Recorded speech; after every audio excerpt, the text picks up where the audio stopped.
Nós louvamos a Deus, mais uma oportunidade que temos de pregar a palavra de Deus no culto de missões. Meus irmãos sabem, missões existem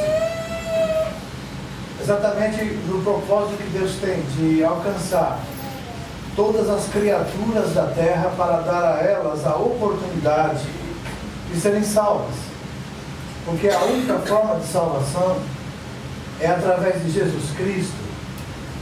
E por isso o Senhor nos entregou o ministério da reconciliação, que é o ministério onde leva a pessoa a forma pela qual ela pode se reconciliar com Deus. E Deus quer que seja feito isso, e Deus tem pressa nisso, exatamente pelo fato de que as coisas estão acontecendo muito rápido agora. E nós estamos vendo o desenrolar dos acontecimentos que precedem a volta de Jesus. Muito rápido, muito perto um do outro. Os irmãos sabem que esse conflito que está se arrastando na Síria há mais de um ano já, ele está provocando uma situação difícil entre os países e as potências. E existe, de uma certa forma, muitas conversas a respeito de se conseguir uma paz, uma forma de resolver o problema, mas está ficando difícil porque é questão de vida ou de morte também para os ditadores que estão governando. Por outro lado, essa irmandade muçulmana que estão sendo noticiada, que estão derrubando os ditadores e colocando governos, na verdade elas estão incitando a violência. No Egito, milhares de pessoas já foram mortas por isso, por essa incitação. Igrejas estão sendo queimadas, cristãos perseguidos e mortos.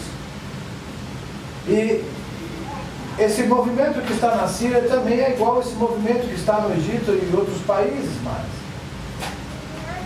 Então o cristianismo e a fé cristã está sendo agora perseguida no mundo inteiro. E Deus está nos dando um alerta para que nós aproveitemos enquanto a porta está aberta, enquanto nós temos oportunidade, liberdade de pregar o Evangelho como ele é.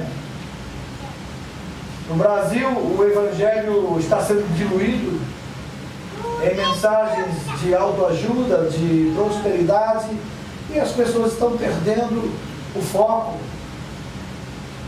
O pastor Gesiel, que está no Brasil, ele falou que a situação lá está muito, muito pior do que a gente imagina. Que a maioria das lideranças da igreja no Brasil hoje estão preocupados com números, é com quantidade, é com dinheiro. E não estão se importando muito na pregação do Evangelho que confronta o pecador com o seu pecado e traz ele ao arrependimento. E eles fazem isso para que o governo, que está agora observando as igrejas que estão pregando contra o pecado, contra o homossexualismo, contra aquilo que a Bíblia ensina que é errado e é contra a lei de Deus, e eles fazem isso para não serem presos ou para estar fazendo uma política de boa vizinhança com o governo e as autoridades que estão injetando dinheiro nas igrejas. E eles não querem perder esse tipo de privilégio e por isso estão diluindo o Evangelho para não confrontar as pessoas com o pecado. Os poucos que resistem, o pouco que querem manter a integridade do Evangelho, estão sendo perseguidos, igrejas ameaçadas de fechar, pastores ameaçados de serem presos, e aí vai. E eu estava lendo a respeito da situação que vai ocorrer depois disso, o porquê dessa corrida, o porquê disso tudo está acontecendo agora. Jesus Cristo, no seu sermão profético, ele falou várias coisas que estariam acontecendo agora no final dos tempos, e se nós formos enumerá-las, nós vamos ver que, na verdade, as profecias que tinham que ser cumpridas antes do arrebatamento da igreja, da volta de Jesus, já se completou, já acabou. Então nós sabemos que agora, a qualquer momento, a igreja pode ser tirada da terra E depois o mundo experimentará um período de 7 anos, que vai ser feito uma paz com Israel de 7 anos, e eles vão poder reconstruir o templo, e vão voltar a fazer sacrifícios, e nós já sabemos que tudo já está pronto para ser montado, já existe todo pré-moldado, de prontos e preparados. O novilho vermelho, que é o novilho de sacrifício, já há anos que está sendo reproduzido novamente em Israel, coisa que já tinha praticamente extinguido esses novilhos que é usado no sacrifício. Hoje já está sendo feito, a criação deles está se espalhando. As pessoas estão lá em Israel se preparando para reconstruir o templo, mas o diabo está lutando com todas as forças dele agora, para que nada disso aconteça, porque a primeira coisa que ele deseja é extinguir Israel da face da terra, porque se fizer isso, Jesus não pode voltar. Para que Jesus possa voltar, o povo judeu tem que estar na terra deles. E no dia 14 de maio de 1948 se cumpriu a profecia que Jeremias falou, que Ezequiel falou, que o Senhor reuniria o seu povo de volta no lugar.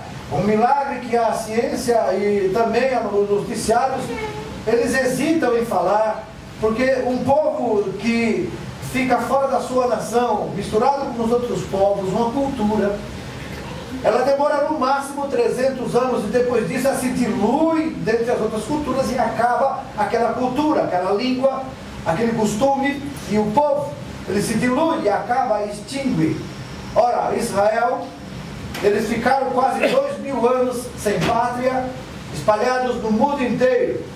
E quando eles voltaram para a sua terra, Israel, para se cumprir a profecia que Deus falou, que iria chamá-los dos 4 cantos da terra, e de novo iria reuni-los lá. Em 1948 cumpriu-se essa profecia. Israel está lá no lugar onde Deus falou que estaria, e o mundo todo está estupefato de ver os fatos que estão acontecendo. E Deus falou, por acaso pode nascer uma nação num dia? E Deus fez que num dia, dia 14 de maio de 1948, Israel foi restaurado como nação. E Deus, mais uma vez, mostrou que Ele continua sendo o mesmo, um Deus poderoso, um Deus que fala e cumpre a sua palavra.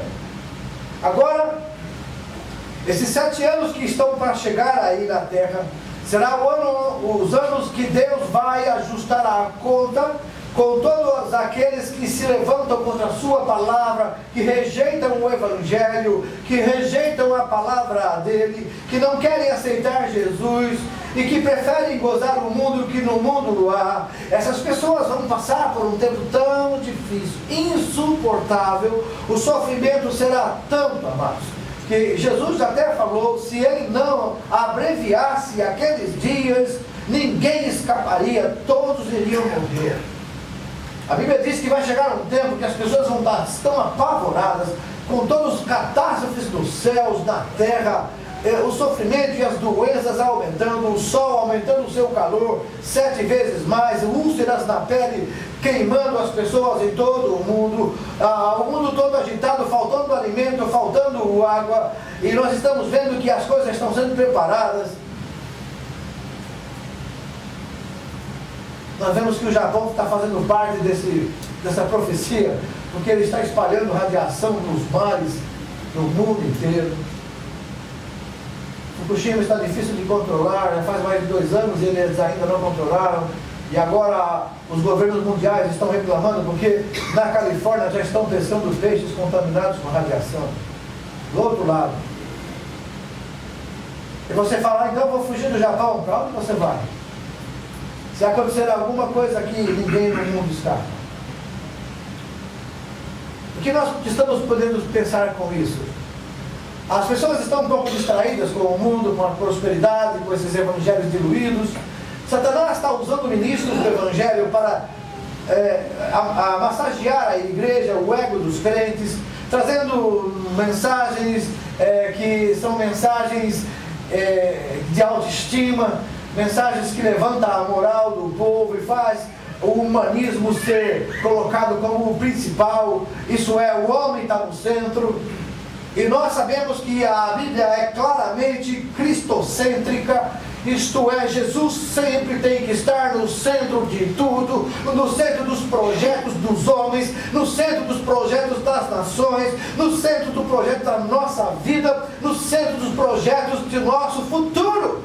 Porque senão, amados, sem Jesus, não há nada que se possa fazer para remediar ou evitar o que está chegando aí. Jesus é a porta da salvação, Jesus é o caminho, a verdade e a vida, mas os homens estão rejeitando Jesus Cristo. A própria igreja dele está rejeitando-o agora, porque a igreja está gostando do mundo.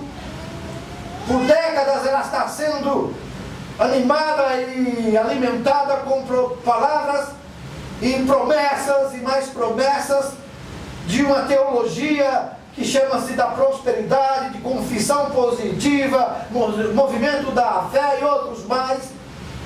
Agora surge a hipergraça, a mais nova desgraça da igreja, que é o fato de que as pessoas podem pecar e não tem problema, porque Deus é um Deus de amor e não vai mandar ninguém para o inferno. Se você vive a sua vida e não tem que ser confrontado com o pecado, porque Deus é amor.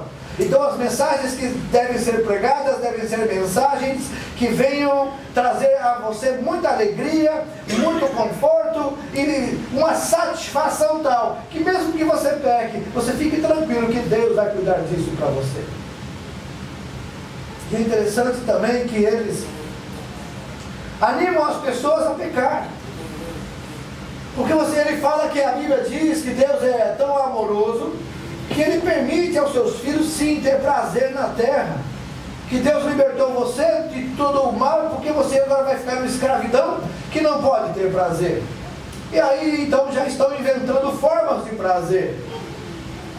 Não é difícil agora você encontrar sites, ou então mesmo anúncios de jornal, onde se anuncia bailes gospel, baladas gospel e também swing gospel. Casais crentes que se reúnem, se trocam de cônjuge para ali terem prazer e depois agradecem a Deus em oração pelo momento que eles puderam ter. Você fala, é um absurdo isso, pastor? Ok. Mas está acontecendo isso. E eu sei, daqui do Japão já aconteceu um fato lamentável aqui. E essa mulher que era irmã da igreja foi induzida pelo seu esposo. Depois de muita insistência, ela acabou participando de uma dessas reuniões. E ela hoje não se sente mais merecedora de nada. Está se sentindo suja, imunda, rejeitada, reprovada por Deus. E ela pensa só no inferno. Interessante que no momento parece que as coisas são boas. Para muita gente, pecado hoje é normal. Os adolescentes hoje, começar a namorar e já ir para a cama e viver junto é normal. Mas isso é pecado, isso leva para o inferno, isso é condenado na Bíblia. E Deus não vai mudar a sua palavra, porque o tempo mudou. O importante é que você fale para essas pessoas, se arrependa antes de seja tarde demais. Porque nessa situação que você está, Jesus voltar, você não vai para o céu, você vai para o inferno, porque você vai ser condenado pelo pecado que você está praticando. Líderes de igreja se divorciando e casando de novo como se fosse a coisa mais natural do mundo, quando nós estudamos agora no sábado que Deus odeia o divórcio. E Deus disse: eu sou contra vocês que foram desleais à mulher da tua mocidade. O diabo sempre vai arranjar um motivo para a gente acabar com tudo. Mas nós temos que olhar para a palavra de Deus, que ela é poder de Deus para todo aquele que crê. As coisas estão acontecendo errado em nossa vida porque nós mesmos erramos. É porque nós começamos errado, fizemos errado, escolhemos errado e vai fazer o quê? Então nós temos que tomar as nossas próprias decisões. E quando alguém pergunta para mim: o que eu faço agora? Tome a decisão que você acha que deve tomar. E você e Deus está certa. Eu não vou aconselhar você a nada porque eu não posso, eu não sei, eu não conheço o seu coração. Então, mas você tem que tomar a decisão. Sabe de uma coisa, Márcio? Por que Deus manda evangelizar? Por que Deus manda levar o evangelho a toda criatura? Por que Deus nos manda falar a verdade? E por que Deus cobra de nós e de mim como pregador que pregue a palavra, somente a palavra e sempre a palavra? Não importa se incomoda, não importa as pessoas gostem ou não, não importa se as pessoas vão aceitar. Ele diz: prega a minha palavra do jeito que ela é. E sabe por quê? Porque Deus quer salvar, porque Deus quer libertar, porque Deus quer trazer para a vida, porque Deus quer tirar do reino das trevas e transportar para o reino da luz, porque Deus não tem prazer que nenhum ímpio se perca. Deus não tem prazer na morte do ímpio. Deus não tem prazer de ver ninguém no inferno. Ele não criou o inferno para nós, Ele criou o inferno para Satanás e seus anjos, mas infelizmente muitos estão servindo a Satanás e seus anjos, fazendo a sua vontade, vivendo de acordo com eles, com aquilo que eles fazem que é contra Deus. Então não tem jeito de Deus não enviá-los para lá, porque Deus é amor, mas Deus também é justiça. Deus, Ele abençoa, mas também amaldiçoa. Deus é um Deus que dá vida, mas Ele também é um Deus que mata, porque Ele é um Deus e como Ele nenhum outro há. Aleluia. Aleluia. Ele é o nosso Senhor. Eu estou falando isso porque eu quero chegar no assunto aqui. Alguém pode perguntar: pastor, e se de repente alguém não aceita Jesus, aí vem Jesus, leva a igreja, a pessoa fica na grande tribulação, aí ela morre, e aí, se ela não aceitar Jesus, como é que vai acontecer? A Bíblia nos mostra claramente alguns tipos de coisas que vão acontecer. Primeiro, a primeira ressurreição, a ressurreição dos mortos em Cristo Jesus, ela já começou há 2000 anos atrás, quando Jesus ressuscitou e fez as primícias. Mateus 27, 52, nós encontramos ali um fato de que quando Jesus morreu na cruz do Calvário, muitos crentes e santos ressuscitaram com Ele e apareceram a muitos em Jerusalém. E nós perguntamos: por que a Bíblia relata esse fato? Aí nós vamos ao Velho Testamento, nós vamos ver que o sacerdote, o sumo sacerdote, no domingo pela manhã da Páscoa, ele tinha que pegar os primeiros molhos da colheita que viria.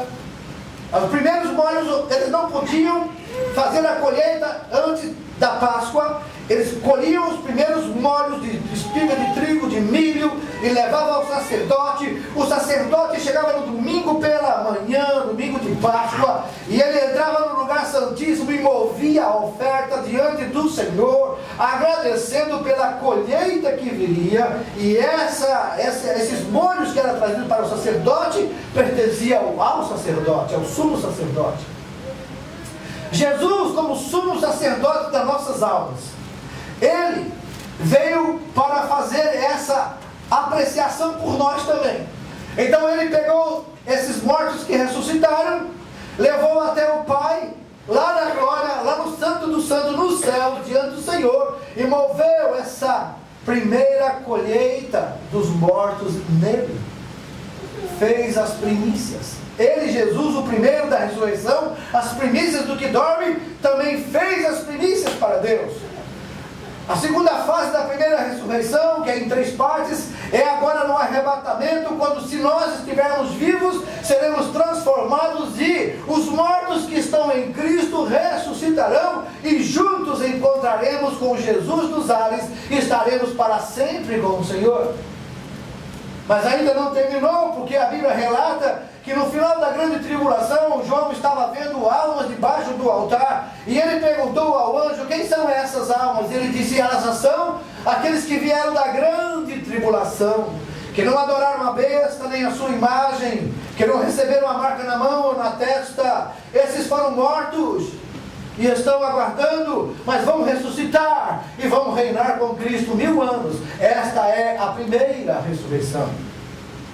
E Apocalipse 20 diz que bem-aventurado e santo é aquele que faz parte da primeira ressurreição, porque sobre esses não há poder, não tem poder a segunda morte.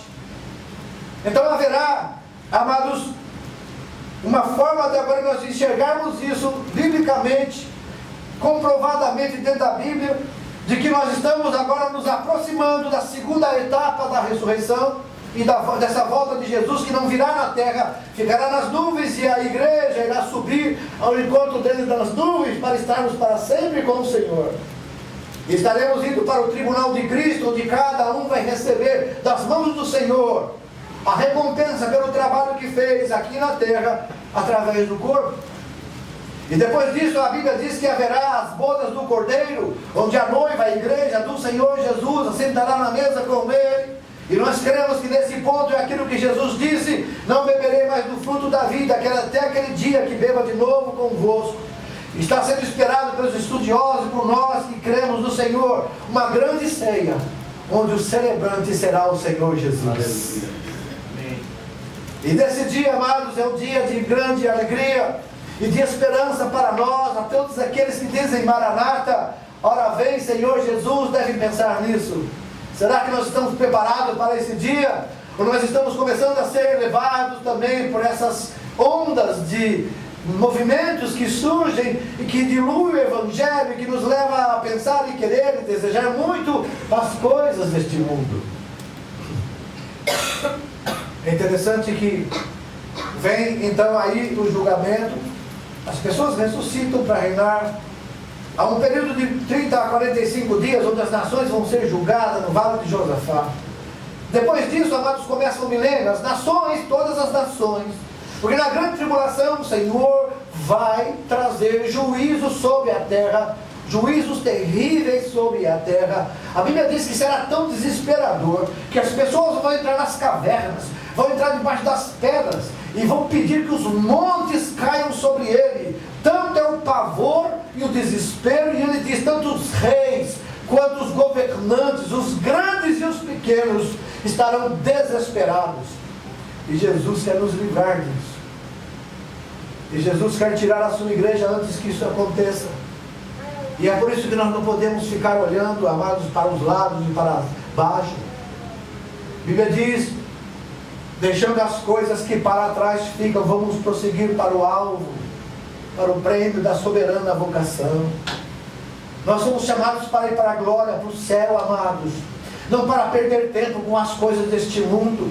Não para gastar nosso tempo com fofocas, com intrigas e contenda entre irmãos.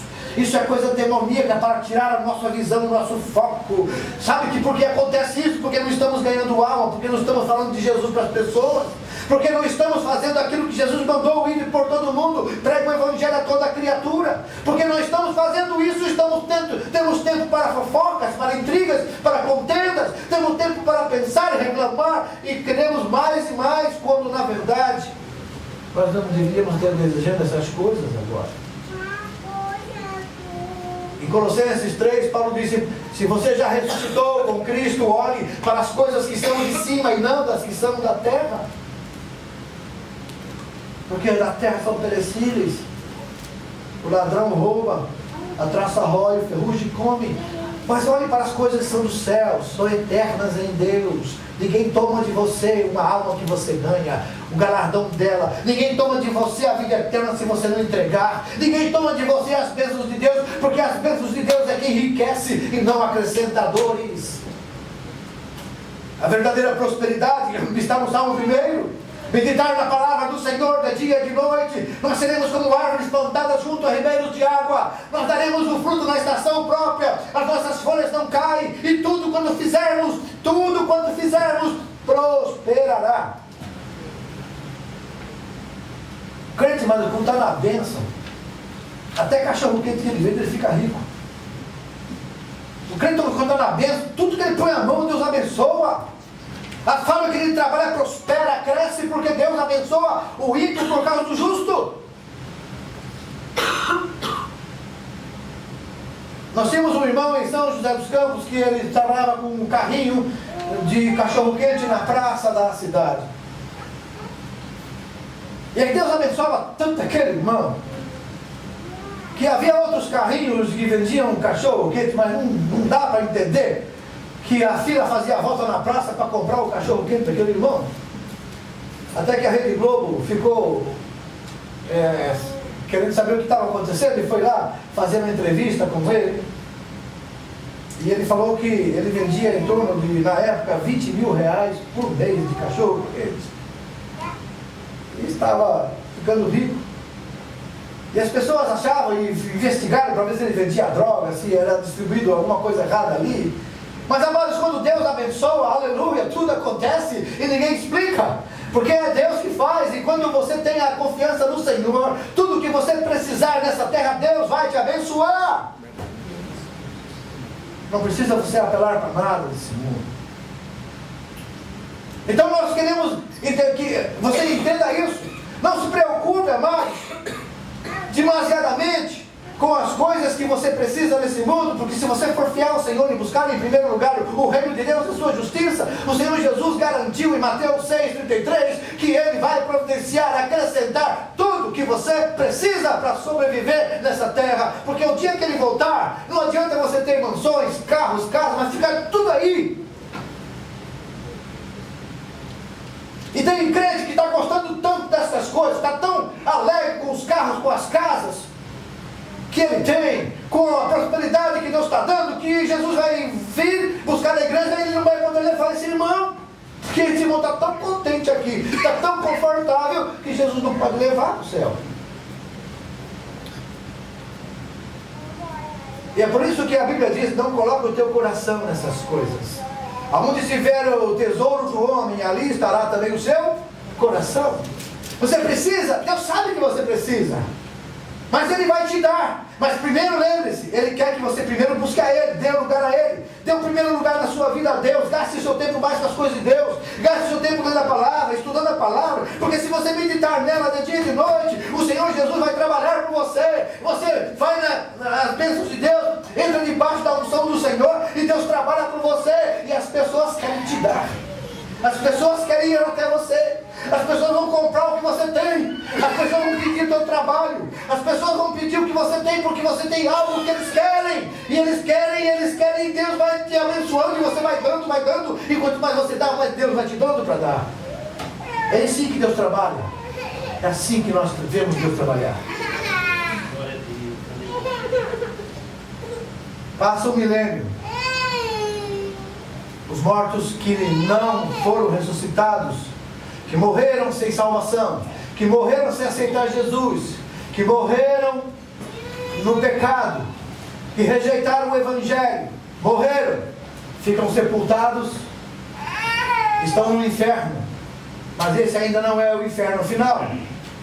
Ainda existe outro, chamado Geena, que a Bíblia chama o lago que arde com fogo e enxofre. E a Bíblia diz ali: o bicho nunca morre, o fogo nunca apaga. E de dia e de noite haverá choro e ranger de dentes, indeterminadamente por todos os séculos e séculos adentro. Quem estará lá? As pessoas que rejeitaram o Evangelho, que rejeitaram Jesus, que estavam com Jesus e voltaram para o pecado. As pessoas que deixaram a palavra de Deus de lado e buscaram a ciência deste mundo, filosofias mundanas, e correram atrás de coisas novas. Esses vão ser rejeitados pelo Senhor, mas se voltarem e se arrependerem, ainda há tempo, porque enquanto há vida, é por isso que temos que pregar a palavra como ela é, confrontar o pecador e o crente com o seu pecado, para que ele, estando e percebendo que está em caminho errado, ele possa voltar, aleluia, se arrepender e ser salvo. Porque a Bíblia diz: o que há de vir virá, e não tardará.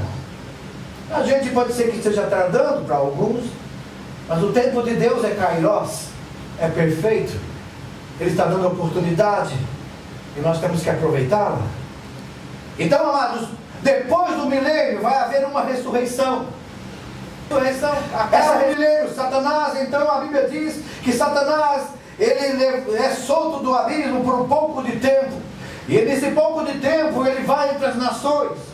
E ele convence as nações de se levantar contra o reinado de Jesus Cristo, que por 1000 anos reinou com equidade, com justiça, com paz, que colocou uma situação de equilíbrio no mundo, onde as lavouras são perfeitas, muitas pragas desaparecem na terra, as pessoas, elas quando morrem com 100 anos, morrem jovens. Vai haver uma longevidade, uma produtividade, algo que extraordinário, que nunca aconteceu nos 6.000 anos de governo do homem na terra, no 7º milênio, onde Jesus vai reinar junto com a igreja. Haverá justiça e paz, mas também será vara de ferro para reinar. Isso é porque haverá pessoas que ainda vão desobedecer no milênio, vão ser rebeldes no milênio, mas no milênio não haverá guerras. No milênio não farão armas para se matarem. E no milênio os animais vão ter um equilíbrio na natureza tão perfeito que o leão vai pastar com o cordeiro e as crianças vão poder brincar à vontade com as serpentes.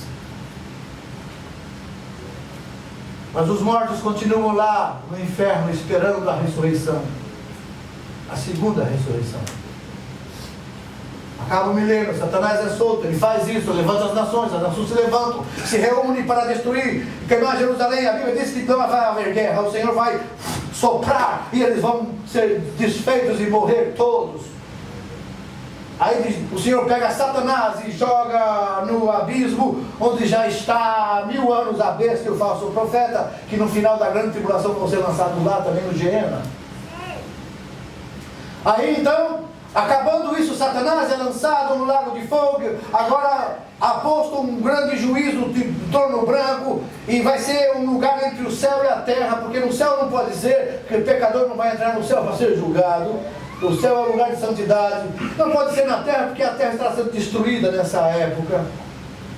A Bíblia diz que não fica aqui raiz nem ramo, que tudo que você está vendo hoje é reservado para o fogo.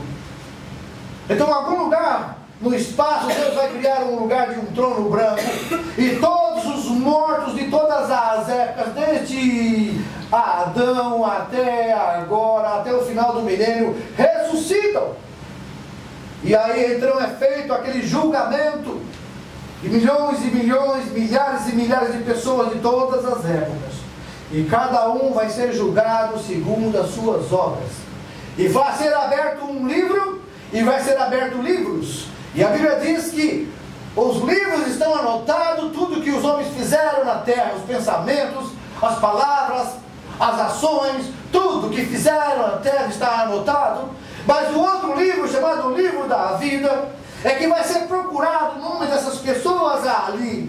E a Bíblia diz: aquele que seu nome não foi achado escrito no livro da vida, esse é lançado no lago que arde com fogo e enxofre, e deu o inferno aos seus mortos, o mar e os mortos que nele havia, a morte entregou os mortos que nela havia, e todos foram julgados.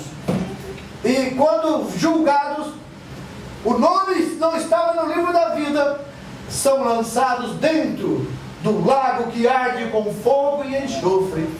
E a Bíblia diz: esta é a segunda morte. Nunca mais sairão de lá. É sofrimento eterno, gemidos eternos, gritaria eterna, é dores eternas, o fogo não apaga, o bicho não morre, de dia e de noite serão atormentados. E você fala: que maldade! Deus está dando oportunidade para o arrependimento a toda a humanidade, porque os crentes pregam o Evangelho estão sendo perseguidos agora, porque a palavra que é dada a eles é levada para que se arrependam das suas obras. Estão matando os crentes.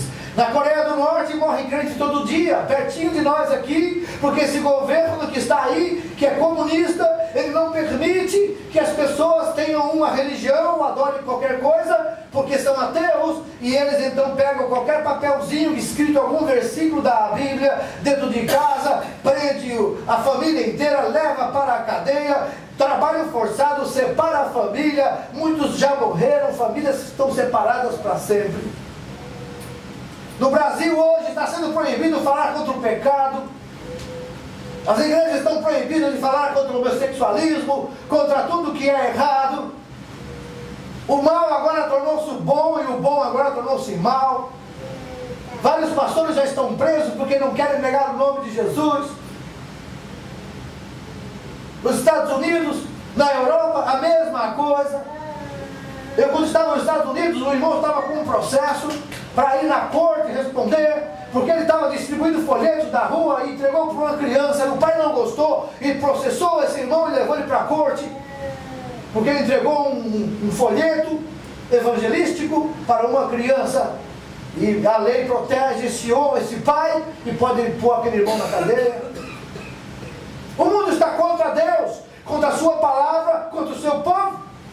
Não pense que o mundo é amigo teu, porque tem coisas que ele te oferece. O diabo sempre, tudo que ele oferece para você e para mim, é até que você passe da linha. Assim que você passou da linha, aí ele te pega para que você veja quem ele realmente é. Mas ele te engana com um outdoor muito bonito de ofertas. Aí está a internet, que muitos estão entrando e vendo as pornografias e as coisas que o diabo oferece para prazer da carne. Tudo isso é diabólico. Deus sabe que está sendo feito isso, está tudo anotado no céu. O diabo também sabe, porque é ele que dá para as pessoas, e as pessoas estão pecando, se prostituindo, adulterando. Jovens e adolescentes estão saindo com meninos por aí e fazendo sexo e tudo quanto de errado, e pensam que tudo isso está bem, porque é normal, que todo mundo faz hoje, mas está tudo anotado. E infelizmente muitos desses não vão ter chance, porque se morrer sem se arrepender, vai ser lançado no lago que arde com fogo e enxofre, e terá uma eternidade para lembrar que teve oportunidade de se arrepender, mas deixou para depois, deixou para outro dia, deixou para outra hora. Mas a morte, quem pode garantir o dia de amanhã? Qual de nós pode dizer, amanhã eu farei isso? A Bíblia diz, fale, se Deus quiser.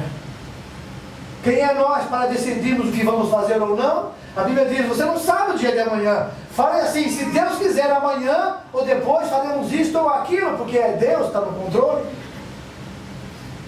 Esse juízo do grande trono, amados, vai ser um ajuste de contas de Deus.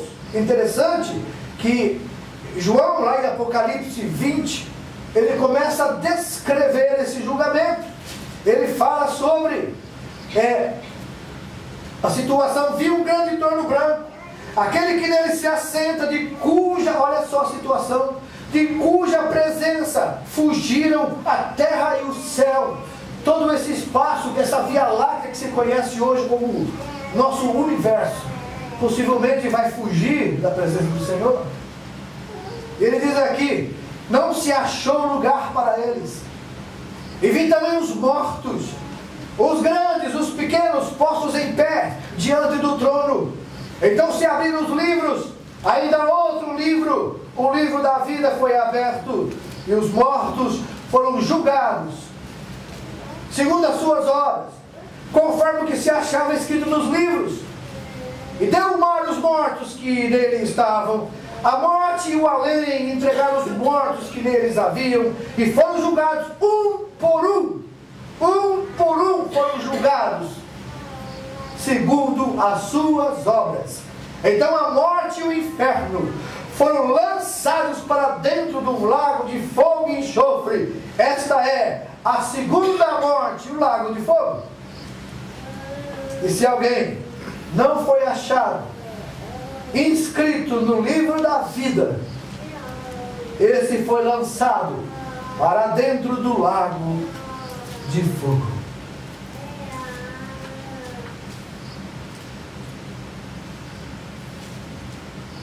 Mas João continua vendo, amados. Infelizmente essa história é uma história triste, é uma história aterroradora, que causa arrepios e medo. Mas a Bíblia fala mais de inferno do que de céu. E sabe por que ela fala? Porque não quer que ninguém vá para lá. Por que o Apocalipse do capítulo 5 em diante até o 19 é grande tribulação? Por quê?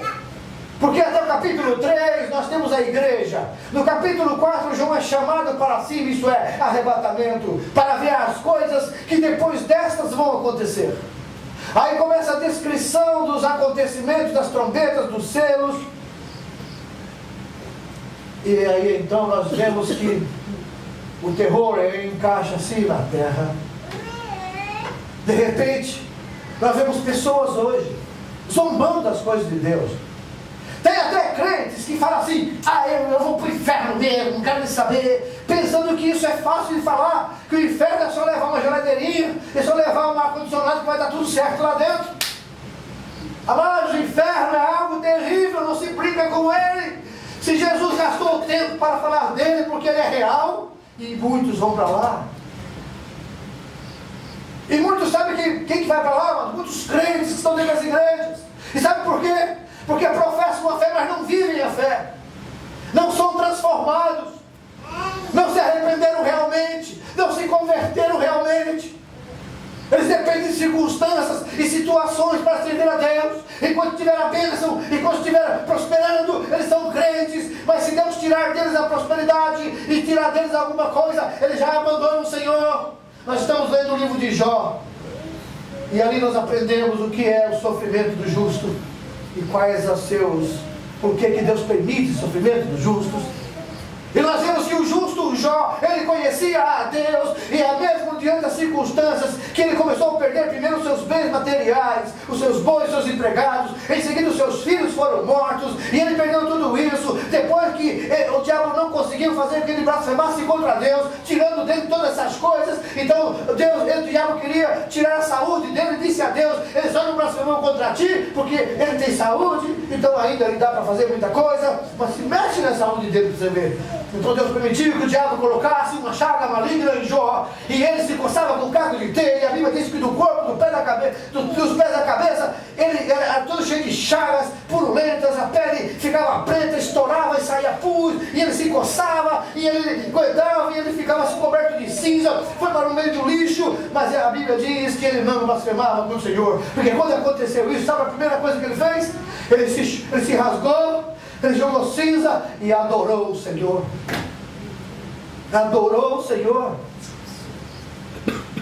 Depois, quando estava no maior sofrimento, daquele sofrimento impossível de se suportar, que ele não aguentava mais, a esposa chegou e disse: ó Jó, amaldiçoa teu Deus e morre. E ele falou: mulher, tu fala como uma louca. Sabemos receber o bem de Deus, mas não o mal. Nós viemos do ventre, nu do berço, e nós voltaremos para lá. Deus me deu e Deus me tirou. Bendito seja o nome do Senhor. Aleluia. Será que nós faríamos isso hoje? Será que você faria isso hoje, se Deus, se de repente permitisse que tudo fosse tirado de você? Como você reagiria? Olha, vamos analisar nossa fé. Vamos analisar em que estrutura estamos montados, e que base fizemos da nossa fé. O princípio da nossa fé foi que base que colocaram. Paulo disse: eu, como sábio arquiteto, já coloquei o fundamento. Agora veja, cada um como edifica sobre esse fundamento. Se seu edifício for de madeira, feno e palha, o fogo queima. Mas se for de pedras preciosas, ouro e prata, não queima, fica para sempre eterno. Então, amados, a nossa fé como está baseada em quê? Construída em quê? A sua vida espiritual foi baseada em quê?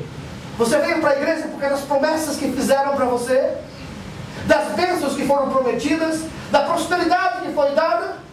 Esse fundamento é falso, ele não aguenta uma ventania, ele cai. Mas se você veio baseado, mesmo que venha por uma doença, mesmo que você venha por um problema, por uma necessidade, mas chegou aqui depois que você conheceu Jesus, hoje você está aqui porque ama Ele, ama a sua palavra e quer obedecê-lo, então você pode ter certeza, você construiu a sua casa sobre a rocha. Ela não vai ser abalada pelas tempestades que vêm na nossa vida. Por isso, amados, guarde isso no seu coração. E é por isso que o Senhor manda evangelizar. É por isso que Deus deu a você e a mim o ministério da reconciliação.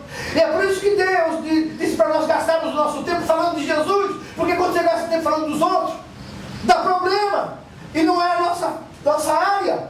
Falar mal dos outros, criticar governo, criticar política, criticar pessoas. Isso não é para nós. Isso aí, amados, é para o ímpio.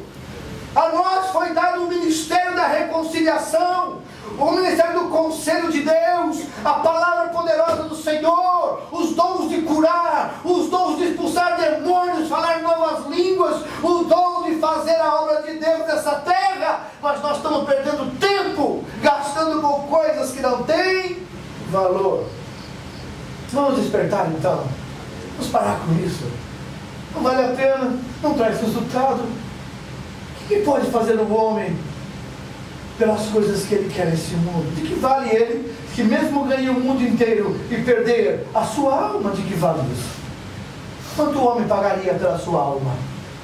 O valor de uma alma é tão caro que os recursos do mundo se esgotariam antes. Mas Jesus Cristo morreu na cruz do Calvário para que eu, você e todos os muçulmanos, e todos os hindus, e todos os comunistas possam se arrepender e ter Jesus Cristo e serem salvos. É isso que Jesus falou. E é por isso que Ele tem levantado homens e mulheres cheios do Espírito Santo, que estão na África agora, enfrentando fogueiras, enfrentando cortes de facão no corpo, enfrentando as queimaduras nas igrejas. Nós temos crentes agora na Coreia do Norte que, mesmo perseguidos, estão orando para que Deus salve o governo e os militares desta nação. Nós temos pessoas em Cuba que têm orado por anos para que se convertam aqueles comunistas, e nós temos que orar pelo Brasil, porque o governo brasileiro está querendo introduzir o comunismo dentro do Brasil, no mesmo sistema de Fidel Castro e de sistema daquele homem também da Venezuela que já morreu. Nós vamos orar por esse governo e só vai acontecer se Deus permitir, porque Deus ainda está no controle de todas as coisas e Ele está voltando para levar a sua igreja, e essa não deve ser a nossa preocupação. A nossa preocupação é buscar o Senhor, a vontade dEle, e fazer com que a nossa vida seja glória para o nome dEle. Aleluia. E fazer com que as pessoas que vejam a nós queiram ser igual a nós, porque em nós reside a paz que o mundo não tem, e a vida e a abundância se tivermos Jesus e andarmos cheios do seu Espírito, como nós temos anunciado por esses 3 anos já. Nossa igreja buscar se encher do Espírito de Deus, porque sem isso não vai adiantar nada.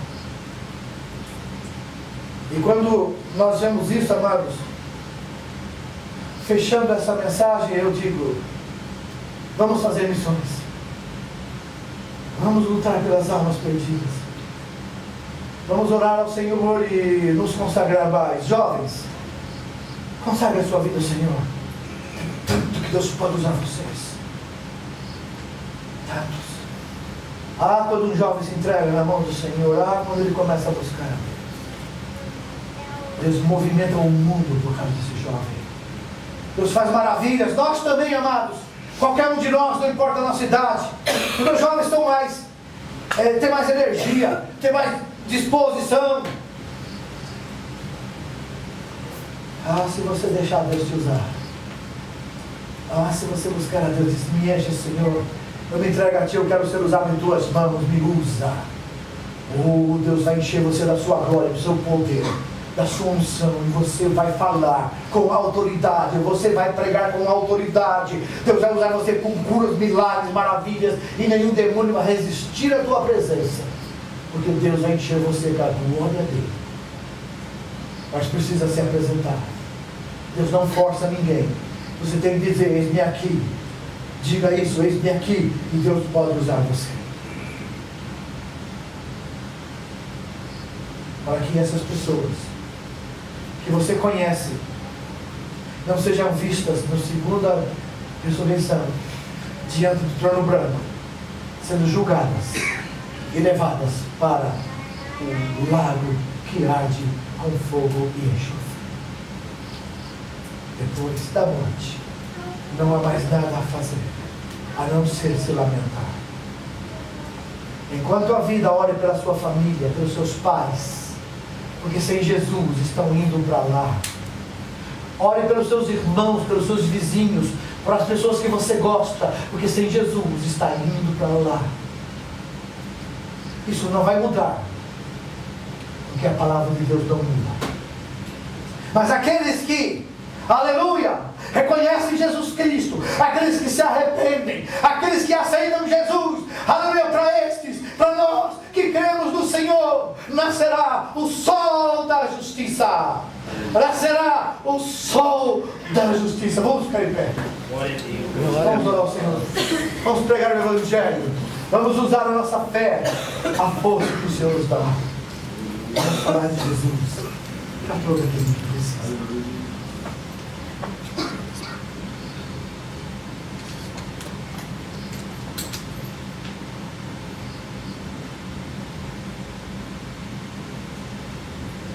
Louvado seja Deus. Você que está aqui me ouvindo hoje,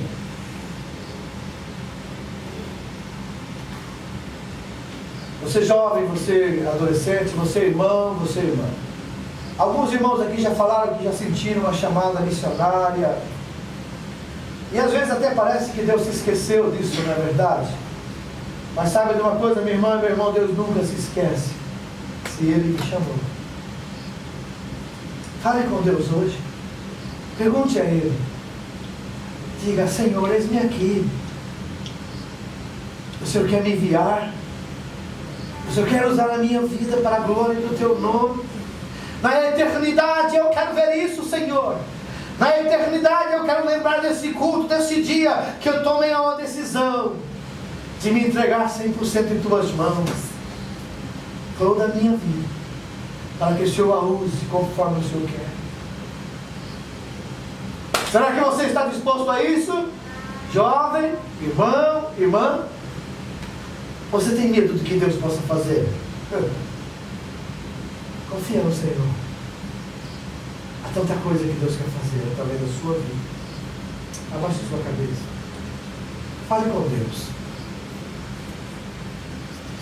Senhor, estamos mais uma vez em Tua presença nesta oração. E aqui está a Tua igreja, Senhor, que hoje ouve essa palavra e ficou sabendo, segundo a Tua palavra, como o destino final de todos aqueles que rejeitam o Evangelho, que rejeitam a palavra de Deus.